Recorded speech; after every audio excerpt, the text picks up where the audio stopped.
క్రైస్తలో మనం చూసుకున్నట్టయితే మన జీవితంలో మనం తెలుసుకోవాల్సినవి చాలా ఉంటాయి. మనకి తెలియనివి కూడా చాలా ఉంటాయి. చాలా సందర్భాల్లో మనం ఏం చేస్తామంటే ఇది నాకు తెలియదు, ఇది నాకు రాదు అని కొన్ని పనులను, కొన్ని కార్యాలను నాకు తెలియదు కాబట్టి వదిలేస్తున్నాను, నా వల్ల కాదు అంటాం.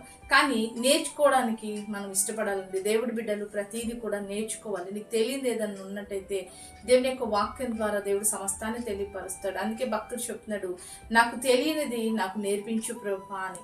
ఈరోజు నువ్వు ఏదైతే నీకు తెలియక ఇబ్బంది పడుతున్నావేమో, జ్ఞానం లేకుండా ఇబ్బంది పడుతున్నావేమో, తెలివి లేకుండా ఇబ్బంది పెడుతున్నావు, ఏదైనా పనుల మీద అవగాహన లేకుండా ఇబ్బంది పడుతున్నావేమో, నీ కెరియర్ మీద అవగాహన లేకుండా ఇబ్బంది పడుతున్నావేమో, దేవుడిని అడుగు. నీకు తెలియనిది దేవుడు నీకు నేర్పించి నీ జీవితాన్ని కట్టువాడుగా ఉన్నాడు. కాబట్టి మనకి తెలియనిది దేవుడి దగ్గర నుండి నేర్చుకోవడానికి ఇష్టపడుతూ, దేవుడి మీద ఆధారపడుతూ, దేవుడిచ్చే తెలివిని, జ్ఞానమును, దేవుడు చెప్పే మరి ఆ తెలియని విషయాలను కూడా గ్రహించి అన్ని విషయాల్లో బ్లెస్ చేయబడదు. ఆ రీతిగా దేవుడు తెలియని వాటిని నీకు తెలియపరిచి అన్ని విషయాల్లో నిన్ను బ్లెస్ చేయను గాక. Praise the lord.